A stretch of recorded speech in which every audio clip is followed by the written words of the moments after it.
चला सुरू करूया. प्रॉब्लेम इन फिजिक्समध्ये ग्रॅव्हिटेशन चॅप्टरमधले आपण काल सगळे फॉर्म्युलाज बघितले, फक्त लिहूनच घेतले, स्क्रीनशॉटच काढले की आहेत इथे डोक्यात, आहेत सगळ्यांच्या, माहिती आहेत सगळ्यांना? Very good. बरं, सांगते आता गौरी, तुझ्याच पासून मूर्त सांग, स्टँडर्ड फॉर्म्युलाज सांग, कायनेमॅटिकल इक्वेशन्स. दुसरा इकडे सांगते, सॉरी काल माहिती आपल्याला विचारतात म्हणून पाहून ठेवून नाही. चल सांग लवकर. Very good. सुमित शेवटचा सांग बाळा. पण शिकतोय सायन्स. सायन्समध्ये ग्रॅव्हिटेशन मधले प्रॉब्लेम इन फिजिक्स मध्ये आपण प्रॉब्लेम इन फिजिक्सला सुरुवात केलेली आहे. त्यामध्ये ग्रॅव्हिटेशन चॅप्टरमध्ये जे प्रॉब्लेम्स आहेत सायन्सचे त्याचे फॉर्म्युले आपण लिहून घेतले. त्याच्यातले कायनेमॅटिकल इक्वेशन्स म्हणजे न्यूटन्स लॉ ऑफ मोशन बद्दल जे 3 स्टँडर्ड फॉर्म्युले आहेत ते सगळ्यांना डोक्यात ठेवायचे असतात पक्के. कारण त्याच्यावरतीच जेव्हा एखादा ऑब्जेक्ट फ्री फॉल करत असतो त्यावेळेला काय चेंजेस होतात त्या फॉर्म्युल्यांमध्ये, त्यानंतर एखादा ऑब्जेक्ट वर आपण फेकतो अपवर्ड डिरेक्शनला तेव्हा काय चेंजेस होतात ते आपण काल लिहून घेतलेले आहेत, बरोबर? तरी आपण फॉर्म्युले वाचायचे आहेत रोज, किंवा एखाद्या पेजवर लिहून तुम्ही जिथे अभ्यासाला बसता तिथे ते लावायचे आहेत चिटकून, समजलं का? म्हणजे ते तुम्हाला दिसतील रोज. आलं लक्षात? तर त्याकरिता ते फॉर्म्युले दिलेले आहेत. आता ॲक्च्युअली प्रॉब्लेम सॉल्व्ह करायला आज आपण घेतोय जे सॉल्व्ड प्रॉब्लेम असतात. तुमच्या प्रॉब्लेम इन फिजिक्समध्ये काही प्रॉब्लेम तुमच्या पुस्तकाच्या मागे दिलेले असतात, ते तुम्हाला सॉल्व्ह करायचे असतात. त्याचे आन्सर दिलेले असतात मे बी तिथं, आणि जे सॉल्व्ड प्रॉब्लेम असतात 8वी 9वी 10वी तिन्ही वर्गात असतात त्याच्या बेसिसवर तिकडून मागून दिलेले असतात प्रॉब्लेम, समजलं? मग आज आपण त्याच्यातले सॉल्व्ड प्रॉब्लेम घेणार आहोत. त्याच्या आधी ग्रॅव्हिटेशनमध्ये आपण साधारण ग्रॅव्हिटेशन म्हणजे काय बघितलं, centripetal force, uniform circular motion बघितलं. या दोघांचं कॉम्बिनेशन करून v is equal to mv²/r या फॉर्म्युल्यावरून न्यूटनने या दोन फॉर्म्युल्यांचं कॉम्बिनेशन करून न्यूटनने केपलरच्या 3ऱ्या नियमानुसार जो युनिव्हर्सल लॉ ऑफ ग्रॅव्हिटेशन आहे तो इन्व्हर्सली प्रपोर्शनल कसा असतो square of the distance between them ते प्रूव्ह केलं. आणि काल ते प्रूव्ह आपण घेतलेलं आहे जे तुमच्या पुस्तकात होतं. आलं लक्षात ते सगळ्यांच्या? कसं केलं तर जर इथे शिकवल्यानंतर परत लिहून पाहिलं किंवा पुस्तक उघडून पाहिलं तर मग व्यवस्थित समजते. ते समजलं का? नाही तर इथं घेतलं मग कोणी ब्रह्मदेवही आणले इथं खाली शिकवायला तर मग तुम्हाला काही कोणी शिकवू शकत नाही आणि तुमच्या लक्षातही आणून देऊ शकत नाही, समजलं का? त्याकरिता तुम्हाला काय करायचं असते, जे शिकवलेला आहे तो भाग पुस्तकात वाचायचा असतो, तो लिहून पाहायचा असतो. मग आपल्याला कॅल्क्युलेशन येते की नाही ते समजते. तुमच्या पुस्तकात जनरली स्ट्रेट फॉरवर्ड म्हणजे सरळ सरळ उत्तरं दिलेली असतात, मग तुम्हाला ते कन्फ्युजन होते, समजलं का? किंवा मॅथ्समध्ये सुद्धा अशी पुस्तकाच्या मागे उत्तरं दिलेली असतात डायरेक्ट, मग ते तुम्हाला काय होते, कन्फ्युजिंग होते. लक्ष सगळ्यांचं? Let us concentrate with me. Now we are starting problem in physics in gravitation chapter with respect to solved example. Okay, so there are few given solved example in your textbooks. Okay, so who will read it at page number 6? 6 number वर काही problem दिलेले आहेत solved. Okay, Dhande वाचते. पहिलं problem वाच बेटा, धांडे. म्हणजे तिने असं वाचलेलं आहे की महेंद्र आणि विराट असे 2 व्यक्ती आहेत. कुठे असतील हे 2 व्यक्ती? चंद्रावर असतील का? नाही, आपल्या इथलेच आहेत ते, पृथ्वीवरचे, एलियन नाही आहेत. महेंद्र आणि विराट. मी तसं म्हणण्याचं कारण असं आहे की आपल्या पुस्तकामध्ये 2 गोष्टीची कंपॅरिझन आहे. एक पृथ्वीवरचा ऑब्जेक्ट आणि पृथ्वीमधलं आपल्याला वेग अंतर वगैरे काढायचं असते, आणि दुसरं पृथ्वीवरच्याच 2 ऑब्जेक्ट मधलं. तर हे दोघं पृथ्वीवरचे आहेत 2, समजलं? तिने सांगितलं की महेंद्र आणि विराट एकमेकांपासून 1 मीटर एवढ्या अंतरावर बसलेले आहेत, समजलं का? आणि त्यांचे वस्तुमान दिलेले किलोग्रॅम आणि 80 किलोग्रॅम आहेत, आणि त्यांच्यामधील गुरुत्वीय बल किती आहे इकडे लक्ष द्या. हा M1 गडी आहे कोणीतरी, किंवा ठीक आहे महेंद्र आहे म्हणून महेंद्र, आणि हा विराट आहे, समजलं का? हे दोघं जण बसलेले आहेत एका ठिकाणी, समजलं? मग हे दोघं बसलेले असताना ह्यांच्यामधलं जे डिस्टन्स आहे, समजलं का? यांच्यामधलं डिस्टन्स, तर ह्या दोघांमधलं जे डिस्टन्स आहे ते 1 मीटर आहे, सेंटीमीटर नाही म्हटलं, मीटर म्हटलं. 3.25 फुटाचा 1 मीटर होत असतो. 1 मीटर आहे, बरोबर. आणि त्यांचे वस्तुमानं दिलेली आहेत. 75 किलोचा हा गडी आहे आणि काय ग 80 किलोचा हा गडी आहे, बरोबर. 75 आणि 80 किलोचा विराट आहे, रिस्पेक्टिव्हली आहेत. महेंद्र आणि विराट म्हणजे पण पहिले जो दिला असेल तो पहिल्याला, दुसऱ्याचं जे वेट असेल ते दुसऱ्याचं. आलं का? तर या दोघांमधला गुरुत्वीय बल काढायला सांगितलं आपल्याला. या दोघांमधला गुरुत्वीय बल मी तुम्हाला पहिलेच सांगितलं की हे प्रॉब्लेम सॉल्व्ह करत असताना 3 गोष्टींकडे व्यवस्थित लक्ष पाहिजे तुमचं. सगळ्यात पहिल्यांदा दिलेलं काय आहे, समजलं. दुसऱ्यांदा काढायचं काय आहे आणि तिसरा फॉर्म्युला कुठला लागतो. ह्या 3 गोष्टी कंपल्सरी प्रत्येक प्रॉब्लेम मध्ये आपल्याला लक्षात ठेवायच्या असतात, तेव्हा ते सॉल्व्ह करता येते. समजलं. मग गिवन काय आहे, त्यानंतर फाइंड काय करायचं आहे आणि फॉर्म्युला कुठला यूज करायचा आहे, ह्या गोष्टी आपल्या लक्षात आल्या की उदाहरणातच उत्तर असते त्याचं. फक्त कॅल्क्युलेशन करावं लागते, नाही तर मग उदाहरणातच उत्तर आहे विदाऊट कॅल्क्युलेशन, असं नाही.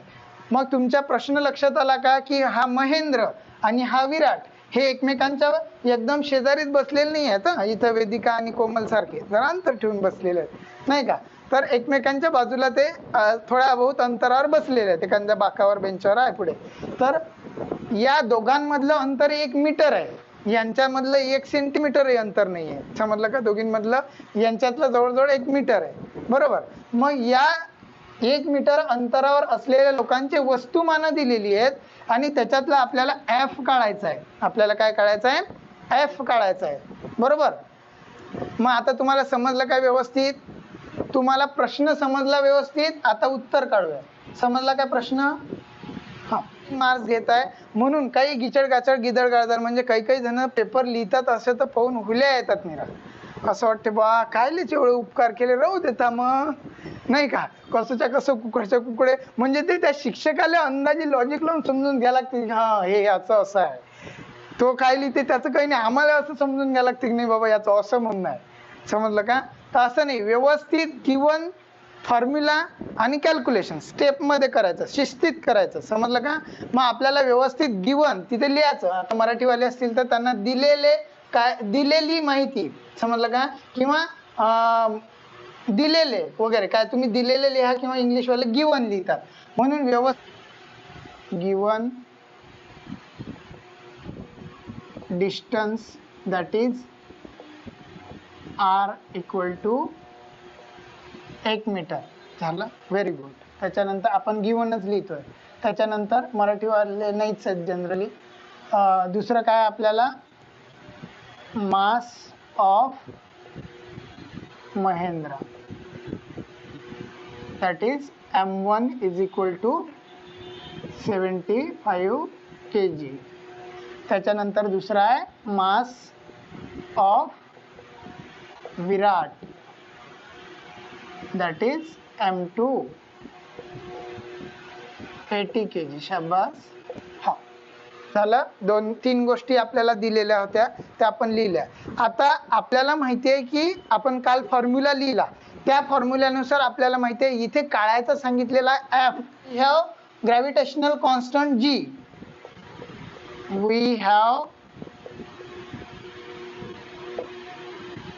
gravitational constant G is equal to 6.67 into 10 raised to the power minus 11 newton metre square per kilogram square. आहे का आपल्याजवळ. काल आपण घेतला का लिहून घेतला. हां मग आता एवढं लिहिल्यानंतर इथे लिहा वी हॅव वगैरे वगैरे. We have to find. आता वी हॅव टू फाइंड काय, f is equal to question mark. We have to find f is equal to question mark. आता त्याच्यानंतर according to Newton's law of gravitation, according to काय,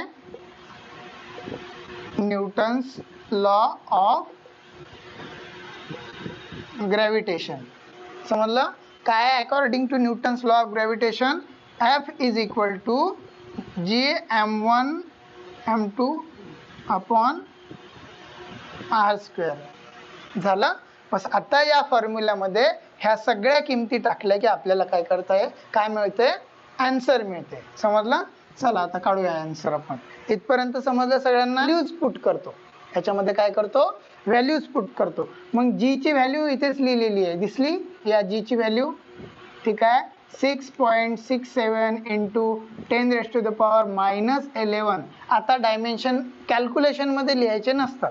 त्याच्यानंतर पुढे M1 किती आहे, M1 75 kg, तर kg लिहायचं नाही इथे. आता M2 किती आहे, 80 आहे, 80 kg. त्याच्यानंतर R स्क्वेअर दिसला, R म्हणजे डिस्टन्स, तो किती आहे, याचा काय स्क्वेअर आहे याचा स्क्वेअर आहे का.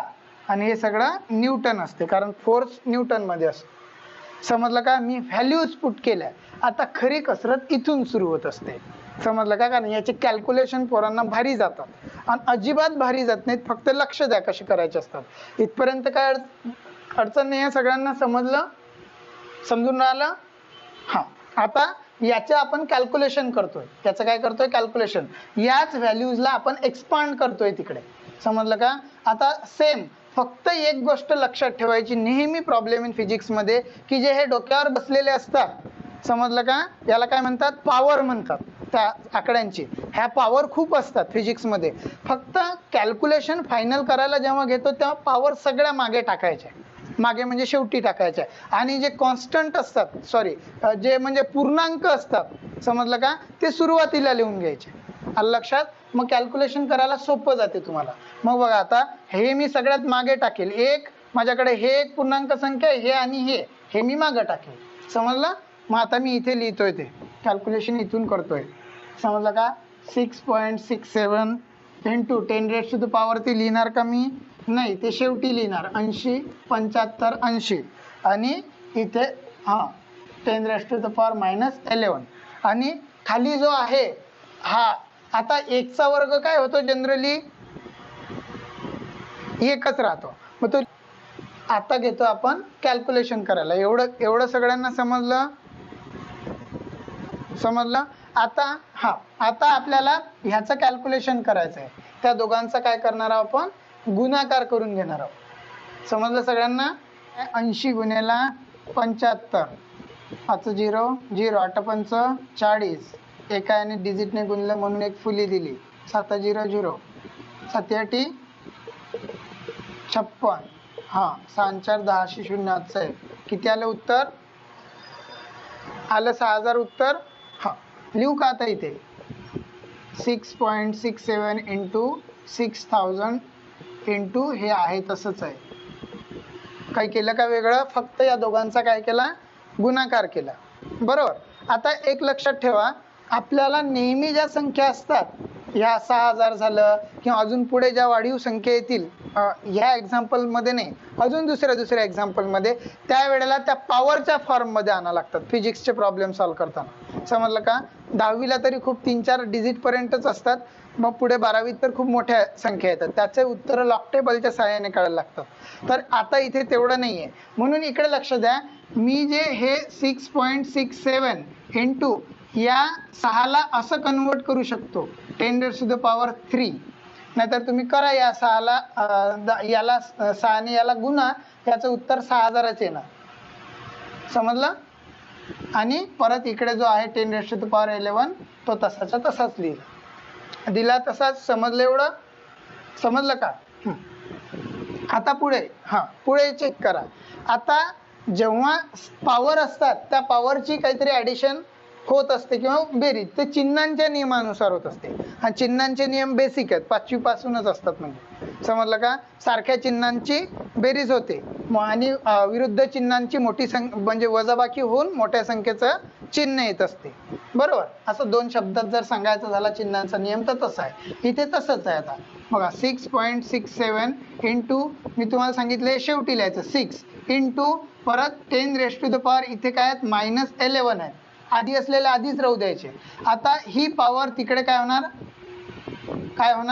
+3 होणार. तो मायनस आहे का, याच्या समोर चिन्ह नाहीये म्हणजे प्लस आहे, आय म्हणजे मायनस असेल. मग आलं लक्षात? आता -11 मधून -3 + 3 चं कॅल्क्युलेशन करा. काय येते, व्हेरी गुड. मोठ्या संख्येचं चिन्ह आणि झाली वजाबाकी.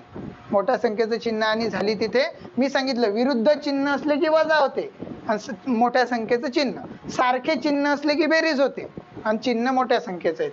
आलं लक्षात. मग इथेही तसंच केलं. पहा आता पुढे मी परत स्टेप वाढवतो डायरेक्ट न करता. इथे 6 लिहिले इंटू 10⁻⁻8. 11तून 3 गेले 8 राहिले पण मोठ्या संख्येचं चिन्ह आलं इथे 8 आलं का. बस आता मला काय करायचं आहे या दोघांचं कॅल्क्युलेशन करायचं आहे. 6.67 इंटू 6 करायचं आहे ते मी इथेच करतो. हे बघा 6.67 इंटू 6 करा. आता गुणाकार करत असताना पहिले कुठलाच डेसिमल पॉईंट नाही आहे असं गृहीत पकडायचं आणि सरळ गुणाकार करायचा. सरळ काय करायचा गुणाकार करायचा. लक्ष द्या सगळेजण. सारिका सैनसाठी 42 42शी 2 हातच्याले 4 सरळ आपल्या कोणते तुमची जे पद्धत असेल ते करायची. 6 6 36 आणि 4 40शी 0 हातच्याले 4 6 6 36 आणि 4 परत 40 आले. Very good. आता 2 घरं सोडून डेसिमल पॉईंट आहे तर इथे सुद्धा 2 घरं सोडून म्हणून 40.2 असं काय आलं कॅल्क्युलेशन आलं. समजलं 40.02 आलं कॅल्क्युलेशन. मग आता मी तेच इथे लिहिणार कारण याचं उत्तर ते आलं 40.02 गुणेला 10⁻⁻8 आलं. आता आपल्याला आपल्या पुस्तकी आन्सर मध्ये काढायसाठी किंवा प्रॉब्लेम इन फिजिक्सला स्ट्रेट फॉरवर्ड फॉर्म मध्ये आणण्यासाठी कधी कधी डेसिमल पॉइंटला बाजू डावीकडे किंवा उजवीकडे सरकवावं लागते. आता इथे 40.2 आहेत. जर समजा मी हीच संख्या अशी लिहिली 4.002 गुणेला 10 केलं तर याचं कॅल्क्युलेशन करा त्याचं उत्तर हेच मिळेल. पावर मिळते का. हे लिहिलं हे जे एवढं लिहिलेलं आहे मी याचा अर्थ हा होतो का सांगा. एवढा होतो का. याचा अर्थ हाच होतो हा बरोबर. बस फक्त काय केलं मी या संख्येला या फॉर्म मध्ये लिहिलं. बाकी संख्या तशीच्या तशीच आहे आणि तीच्या तीच आहे 4.002 4.002 इंटू 10⁻⁻8 आहे. आता झालं कॅल्क्युलेशन सोपं आहे. हॅलो हे 10 याला केले हे परत आहेत तसेच आहेत बरं का. हे असेच आहेत. आलं लक्षात.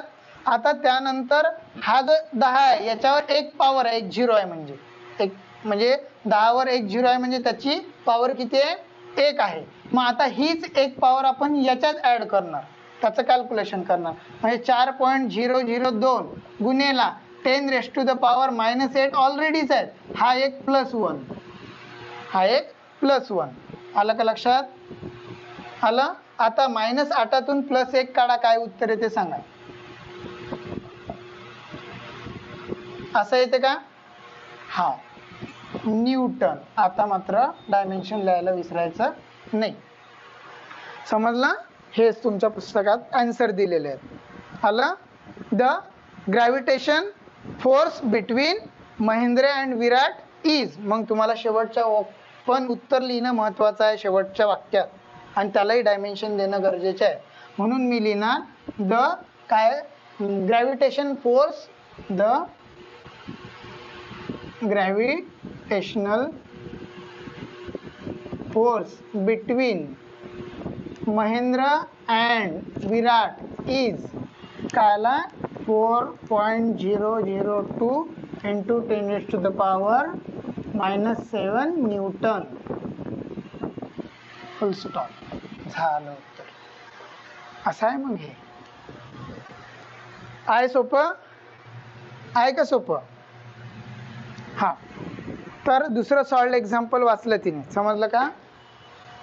काय सांगितलेलं आहे दुसऱ्या सॉल्ड एक्झाम्पल मध्ये पुढच्या एक्झाम्पल मध्ये की महेंद्रवर जे बल प्रयुक्त झालं जे आता काय तो 4.002 इंटू 10⁻⁻7 न्यूटन. समजलं का. तरी मी त्याचे डायमेन्शन लिहिलेच नव्हते. हे बघा -7 म्हणजे एवढं कमी याच्यावरही एवढे 0 मायनस मध्ये ते. यातली संख्या सांगा बरं कोणती मोठी आहे. सांगा बरं यातली संख्या कोणती मोठी आहे. मी विचारतो निशांत सांगेल. निशांत सांग रे या दोन संख्यांपैकी सगळ्यात मोठी संख्या कोणती आहे. सांग सांग रे नवलकार, सांग तू. या दोन संख्यांपैकी मोठी संख्या सांग कुठली आहे, सांग प्रणव. हा समजलं का, ही संख्या मोठी आहे या दोन संख्यांपेक्षा. आलं लक्षात. नाही तर कोणाला वाटेल 10, हे 10 मायनस मध्ये आहेत. तसं हा जो एवढा न्यूटन फोर्स अप्लाय झाला हा सुद्धा -7 आहे, म्हणजे कितीतरी, म्हणजे 0 पेक्षाही कितीतरी खूप कमी आहे. आलं लक्षात. एक्झाम्पल मध्ये तो म्हणतो की जो महेंद्र आहे या महेंद्रवर जर हा आता मी लिहिला होता 4.002 × 10⁻⁷ न्यूटन हा एवढा बल प्रयुक्त झाला, मग त्याचं म्हणणं आहे की महेंद्रचं वस्तुमान 75 किलोग्रॅम आहे. महेंद्रचं वस्तुमान किती आहे, 75 किलोग्रॅम आहे. त्यामुळे न्यूटनच्या गतीविषयक दुसरा जो नियम आहे, सेकंड लॉ ऑफ मोशन, त्या नियमानुसार महेंद्रवर जे बल प्रयुक्त होत आहे त्यानुसार त्याच्यावर ऍक्सलरेशन किती होत आहे, त्याच्यावर ऍक्सलरेशन किती अप्लाय होत आहे. आता इकडे नीट लक्ष द्या. ऍक्सलरेशन मी तुम्हाला सांगितलं की 4.002 × 10⁻⁷ इतका बल त्याच्यावर लागत आहे. मग एवढं बल जर त्या महेंद्रवर लागत आहे तर मग त्या दोघांचा एकमेकांच्या जवळ येण्यासाठी ऍक्सलरेशन किती आहे. ऍक्सलरेशन म्हणजे काय, त्वरण, एकमेकांकडे जाण्याचं ऍक्सलरेशन किती आहे असं त्याचं म्हणणं आहे. आणि ते आपल्याला त्यानं काढायचं सांगितलं की बा 1 सेकंदानंतर त्याचा वेग किती असणार आहे. 1 सेकंदानंतर त्याचा वेग किती, म्हणजे महेंद्रवर एवढं बल लागून राहिलं, महेंद्रवर किती बल लागत आहे, इथे लिहिलेलं आहे तेवढं बल लागत आहे. त्याचं वस्तुमान 75 किलोग्रॅम आहे, तर तो म्हणते की त्याच्यावर त्वरण किती लागत असेल. मग महेंद्रवर त्वरण किती मीटर/सेकंद लागत असेल, समजून आलं का. आता ते आपण पाहू. एवढ्या कमी फोर्सवर ऍक्सेलरेशन किती लागत असेल ते पाहू. दोन लोक एकमेकांच्या शेजारी 1 मीटर अंतरावर बसलेले असताना 4.002 × 10⁻⁷ एवढा बल लागत असताना आता यांच्यावर एकमेकांकडे सरकण्याकरिता किती त्वरण लागत आहे, ऍक्सेलरेशन किती लागत आहे, ते आपल्याला काढायला सांगितलं पहिले. आणि मग न्यूटनचा जो पहिलं इक्वेशन आहे मोशनचं, त्याच्यावरून काढायला सांगितलं की 1 सेकंदानंतरचा वेग किती असणार आहे दुसऱ्या उदाहरणामध्ये. समजलं का. म्हणजे पहिल्या उदाहरणात आपल्याला किती फोर्स लागला ते काढायला सांगितलं आणि दुसऱ्या उदाहरणात 2 गोष्टी करायचं सांगितलं, ऍक्सेलरेशन आणि व्हेलॉसिटी. ऍक्सेलरेशन आणि व्हेलॉसिटी. आला मुद्दा लक्षात. प्रॉब्लेमला काय म्हणायचं आहे ते बस एवढं समजून घ्यायचं असते की प्रॉब्लेम मध्ये दिलेलं काय आहे आणि आपल्याला काढायचं काय आहे. मग बाकीचं तर गिवन मध्ये दिलेलंच असते, प्रॉब्लेम मध्ये, प्रत्येक प्रॉब्लेम मध्ये असते. समजून राहिलं सगळ्यांना, समजलं का. हा इकडे लक्ष द्या. आता आपल्याला लिहायचं आहे गिवन EME. समजलं का. इथे मास आणि ऍक्सेलरेशनचा गुणाकार केला की त्याच्यावर किती फोर्स बल लागत आहे ते माहिती होते. आपल्याला फोर्स काढलेला आहे, आपल्याला A काढायचा आहे, ऍक्सेलरेशन. मग आता फॉर्म्युला बघा कसा फिरतो, म्हणजे मी तिकडून लिहिलं तरी चालते. A काढायचा आहे, A जागेवरच ठेवला, A च्या तिकडून काय F आहे, दिसला का. आणि हा M या A ला गुणाकारात आहे, तर तो इकडून आल्यावर कशात येईल, भागाकारात येईल. समजलं का सांगा.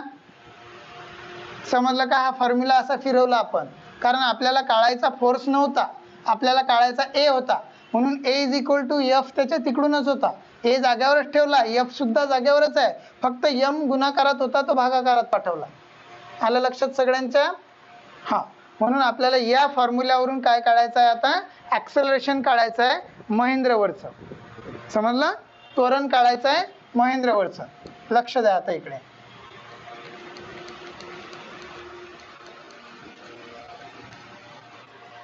हा काय होतं गिवन मध्ये, काय दिलेलं आहे आपल्याला, पहिल्याच उदाहरणामध्ये फोर्स दिलेला आहे.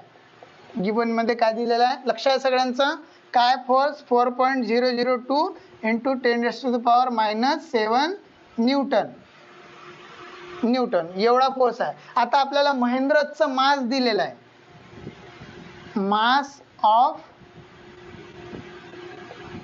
महेंद्रा. काय mass of Mahendra, M1. Very good, 75 kg दिलं मास ऑफ महेंद्रा. आता तो म्हणते according to second law of acceleration due to gravity. समजलं का? म्हणजे न्यूटनचा जो सेकंड लॉ ऑफ मोशन आहे त्याच्यावरून acceleration produce by the force on Mahendra, acceleration produce by force on Mahendra, की ॲक्सेलरेशन किती प्रोड्यूस होते महेंद्रावर जेव्हा मास किती आहे त्याचा 75 किलोग्राम आहे तेव्हा. समजलं का? मग तिथे तुम्हाला वाक्य लिहायला लागेल according to Newton second law, according to Newton's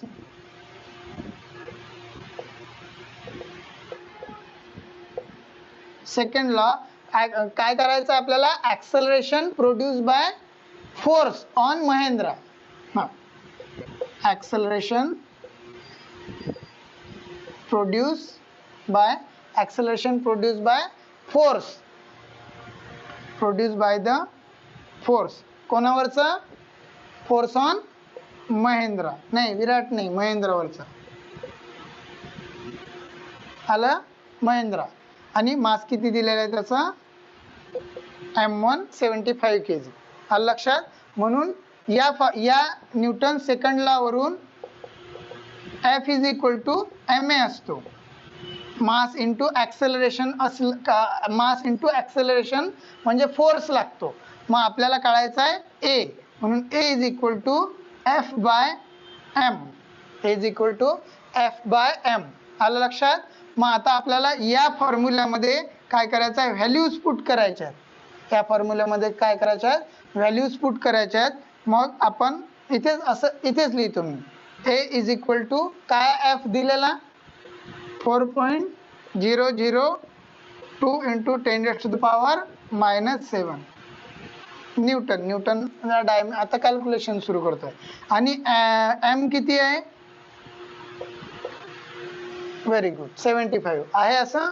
मग आता आपल्याला याचं काय करायचं आहे, कॅल्क्युलेशन करत न्यायचं आहे. समजलं? म्हणजे 4.002 इंटू 10⁻⁷. आता इथे काय करायला लागते, एक गोष्ट लक्षात ठेवा, हे कॅल्क्युलेशन भारी जाते, दिसायला वाटायला सुद्धा भारी वाटते. मग अशा वेळे काय करायचं की जो डेसिमल पॉइंट्स असतो किंवा हा जो, समजलं का, हा काढून टाकायचा असतो. मग हा जेव्हा काढत असतात तेव्हा खाली न्यूमरेटरमध्ये आणि डिनॉमिनेटरमध्ये चेंजेस करावे लागतात.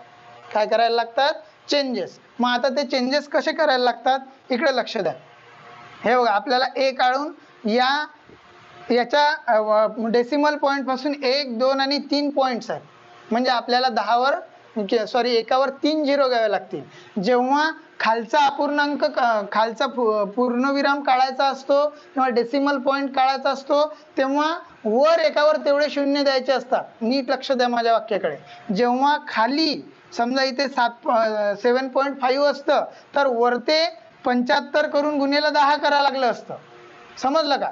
जेव्हा खालचा पूर्णांक, खालचा डेसिमल पॉईंट काढून टाकायचा असतो तेव्हा वरते न्यूमरेटरमध्ये 1वर तेवढे शून्य द्यायचे. आणि जेव्हा वरचा काढून टाकायचा असतो तेव्हा खाली 1वर तेवढे शून्य द्यायचे. विषयच मिटून जातो. समजलं का? कॅल्क्युलेशनची कटकटच राहत नाही. पहा आता इकडे, मग a इज इक्वल टू मावणार आहे, इथे नाही लिहायला लागत आपल्याला. a इज इक्वल टू काय आहे, आता मी नुसतं 4.002 लिहितो. समजलं का? आणि ते आहे ते, हे नाही बदल करायचं, हां, हे चेंज करायचं आहे का, नाही, ते आहे तसंच 10⁻⁷. आता मी तुम्हाला सांगितलं की आपण वरच्या याच्यामधला डेसिमल पॉईंट काढून काढतोय म्हणजे आपल्याला कुठे 1वर पॉईंट्स झिरो द्यायला लागतील, खालच्या बाजूला. समजलं? येत आहे ना लक्षात? समज, हां. मग आता आपण लिहिली ती संख्या, मी आता याच्यातला पॉईंट काढून टाकला, पण आता खाली काही चेंजेस करतो. 75 ऑलरेडी खालीच होता. हां, हे 1, 2, 3 होते, तर 1वर किती दिले, 3 शून्य दिले. झालं. आता काही राहिलं काय, वरती काही पॉईंट्स वगैरे राहिला का, नाही. आता कॅल्क्युलेशन करायला सोपं जाते. मग आता सरळ वरच्या ज्या संख्या आहेत त्या अशाच लिहिल्या. आता खाली काय होते ते करा. होते काय खाली, किंवा एक स्टेप वाढवली तरी चालते किंवा नाही वाढवली तरी चालते. मी खाली काय करतो, सरळ 75 लिहितो आणि हा जो 10 आहे हा वर इथे लिहितो असा, आणि याला हा जेव्हा खालचा आपण वर नेतो त्यावेळेला तो मायनस होतो. सांगा बरं, असं लिहिलं चालते का? 75 तसेच लिहिले, खाली जो 1000 लिहिला होता तो वर नेला, त्याची पॉवर मायनस झाली, त्यामुळे वर नेला. म्हणजे अंश छेदात सांगतात, हा अंश आहे छेदात, छेदातून तो अंशामध्ये नेला तर तो मायनस झाला. हे कोणाला नाही समजलं पहिले सांगा? जेव्हा भागाकारामध्ये खालची जी काही संख्या असेल, आता 10च्या स्वरूपात होती, नुसतं इथं 10⁻⁴ हे 4 आहे, पण ही जर वर न्यायची असेल तर ती 10⁻⁻⁴ होत असते वर नेल्यावर. हा बेसिक नियम आहे, समजलं का, 7व्या वर्गातला. त्यामुळे आता मी फक्त खाली 75 लिहिले, वर असं केलं. आता बघा, दोन्ही संख्यांचे चिन्ह काय आहेत? मायनस मायनस आहेत, त्याची बेरीज होणार, मोठ्या संख्येचं चिन्ह होणार. मी सांगितलं सारखे चिन्ह असले की बेरीज होते, समजलं का? मग ते वजा वजाचे असो की अधिक अधिकचे असो, आणि मोठ्या संख्येचं चिन्ह लागणार. मग आता तिथे -7 -3 आहेत, त्याची बेरीज होते 10, आणि मोठी संख्या आहे -7. Very good. हा, मग आता एक लक्षात घ्यायचं आहे आता इथे, की आपण वर किंवा खाली, बरं भागाकार नंतर करूया, पहिले ह्याचं कॅल्क्युलेशन करून घ्या. ह्याचं कॅल्क्युलेशन करायचं नाही समजून, हा बरं, किंवा मग असं करून एका वेळी 2 क्रिया नाही, एकच केली. हा, 10⁻⁴ काय झालं, हे किती झाले ते, हा झाले -10. खाली किती आहेत? 75 आहेत. बरं, आता या 75 ला हे 4002 काय आहेत? भागाकारात आहेत. मग त्याचा काय करणार आपण? भागाकार करणार. तो कुठे करतो? इथेच करतो मी, आणि तुमच्या समोर करतो. असं लिहितानाच भागाकाराचं साईन तुम्ही हा करा. आता किती आहे तो? 4002 आहे. भागाकार करायचा आहे 75चा याच्यासोबत. आपल्याला पाडा येत नाही 75चा, पण बनवता येत असतो, समजलं का? मग साधारण बनवत न्यायचा. पहिली 400 संख्या आहे, पूर्ण 4000ला भाग बसतो की नाही ते माहित नाही, पण स्टेप बाय स्टेप जायचं, समजलं का? मग लिहिणार मी इथे 75 गुणेला पहिल्यांदा 4 करणार, 5 20 0, 2 7 28 आणि 2 30, म्हणजे 300 झालं. आपल्याजवळ 400 आहेत तरी अजून 100चा फरक पडतो. मग इथे काय करणार? 5 घेणार, समजलं? 5 5 25 5, 2 7 5 35 आणि 2 37, म्हणजे आपण 400च्या जवळ आलो का? आलो का 400च्या जवळ? आलो? हा, बर. मग आता पहिला भाग कितीचा गेला? 5चा. करा कॅल्क्युलेशन, येते का? किती राहतात? 10तून 5 गेले, 5 राहिले. 10तून 8 गेले, 2 राहिले. खाली किती उरले? 25 उरले. हा 2 खाली घेतला, भागाकाराच्या नियमानुसार शेवटची संख्या खाली घेतली. परत बघा, आता 75 त्रिक सोपं आहे, 225 होतात. 75 त्रिक किती होतात? 225. ते लहान आहेत त्याच्यापेक्षा, ते काय लहान आहेत. खाली उरतात, किती उरतात? 12तून 5 गेले, 7 राहिले. खालीला 5तून 3 गेले, 2 राहिले, हे 0 झाले. 27 आले खाली, उरले 27. आता भाग जात नाही म्हणून भाग पॉईंटचा दिला आणि खाली 0 घेतलं. हे माहिती आहे ना सगळ्यांना बेसिक नियम, वरते डेसिमल पॉईंट दिला की खाली 0 घ्यावं लागते, माहिती आहे? 270 झाले. परत भाग 3चा बसतो, परत भाग 3चा. हे काय 225 झाले होते, परत भाग 225 ने दिला तर खाली किती उरतात? 10तून 5 गेले, 5 राहिले. हा 4 0, किती उरले? 45. आता वर पॉईंट दिला असल्यामुळे खाली आपण किती 0 देत चालत असतो, हे माहिती आहे सगळ्यांना? माहिती आहे का? मग 75 गुणेला 5 आले ते 375. मग 375 जर 5 आले होते तर याच्यात परत 75 मिळवले तर बघा काय संख्या येते. 5 5 आणि 5 10 0, आजचा 1 7 आणि 7 14 आणि 1 15 5 आणि 3 3 आणि 1 4, म्हणजे 450ला पूर्ण भाग जातो 6 ने. हा 75 सक 450 होतात. 75 सक किती होतात? 450. खाली राहिलं 0. आलं का लक्षात भागाकार सगळ्यांच्या? म्हणजे आपण 75 ने 4002 ला भागितल्यावर 53.36 एवढा आन्सर आला. आलं का? आता ए इज इक्वल टू काय आलं 53.36 इंटू 10⁻⁻10 आहे असं एवढं इथे आहे. सगळ्यांना समजलं का? एवढं समजलं. आता पहिल्या स्टेप सारखं मला सांगा 5 तर येते, म्हणजे मी याच्यामध्ये हा बदल केला तर काहीच फरक पडलेला नाही. जर मी 5.336 ला 10 ने गुणलं तर परत त्याचं उत्तर 53.36च येते. फक्त मी काय केलं, डेसिमल पॉईंट एक घर पुढे सरकवला. समजलं. आणि बाकी तर इकडे आहेत ते असंच आहे 10⁻⁻10 आहेत का? हां, मग आता काय हेच कॅल्क्युलेशन इकडे करायचं आहे. ए इज इक्वल टू 5.336 इंटू 10⁻, हा तिकडे गेला -10 प्लस 1 तर तो काय येतो ए इज इक्वल टू 5.336 इंटू 10⁻⁹ होतो -9 होतो का -9 झालं. तुमचं ॲक्सलरेशन आलेलं आहे 10⁻⁻9 मीटर पर सेकंड स्क्वेअर. आलं लक्षात. अशा प्रकारे आपण त्याचा ॲक्सलरेशन काढलं. आता आपल्याला काढायचं आहे velocity after 1 second. Velocity after 1 second समजून राहिलं सगळ्यांना. तर आता आपण काढणार आहोत वेलॉसिटी आफ्टर 1 सेकंद आणि त्याच्याकरताही आपल्याला सेकंड इक्वेशन वापरायला सांगितलं. वेलॉसिटी काढण्यासाठी u is equal to v is equal to u plus at. समजलं का? इथेच लिहितो आता वेलॉसिटी आफ्टर 1 सेकंद. इथे लिहू वेलॉसिटी आफ्टर 1 सेकंड लिहिलं. आणि फॉर्म्युला काय आहे वेलॉसिटीचा v is equal to u plus at. एवढा सोपा formula v is equal to u plus at झाला. आता आपल्याला माहिती आहे u 0 आहे, u काय 0 आहे. तोच फॉर्म्युला जर मी इथे लिहिला v is equal to u plus at तर u काय 0 आहे. ए काय आलेला आहे आपलं ॲक्सलरेशन आताच काढलं 5.336 into 10⁻⁻9 metre per second square आलेला आहे. एवढं 5.336 into 10⁻⁻9 metre per second square आलं. आणि हेच काय आलेलं आहे. आता हा 0 असल्यामुळे फायनल व्ही ची व्हॅल्यू सुद्धा काय तीच आहे.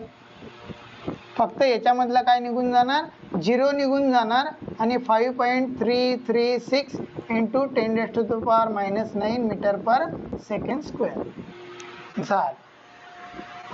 The Mahindra's velocity after 1 second is 5.336 into 10⁻⁻9 metre per second square and this velocity will increases with time. त्याने पुढे तसं म्हटलेलं आहे ते टाइमनुसार वाढत जाईल because distance between them get decreases. कारण जसं जसं त्या दोघांमधलं अंतर कमी होत जाईल तशी तशी त्यांच्यामधली वेलॉसिटी इन्क्रीज होत जाईल. समजलं का? 4 किंवा 336 मीटर पर सेकंद इतक्या आणि त्यालाही 10⁻⁻9 मीटर पर सेकंद आहे. आणि हा वेग इतका स्लो आहे की म्हणजे मुंगी माकोळा गोगलगाय यांच्यापेक्षा खूप स्लो आहे. समजलं का?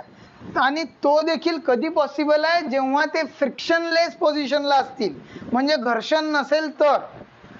समजलं का? तो देखील घर्षण नसलं तर पॉसिबल आहे, पण जनरली पृथ्वी आणि आपल्यात घर्षण बल आहे माहिती आहे का. त्यामुळे घर्षण बल नसला तर त्यांच्यातला एकमेकांकडे सरकण्याचा वेग हा इतका कमी आहे 1 सेकंदानंतरचा. समजलं का? मग म्हणून जाते तेव्हा 334 घेता येते तिथे 5.34 into 10⁻⁻9 metre per second square. मी कॅल्क्युलेशन इथे लिहिलं.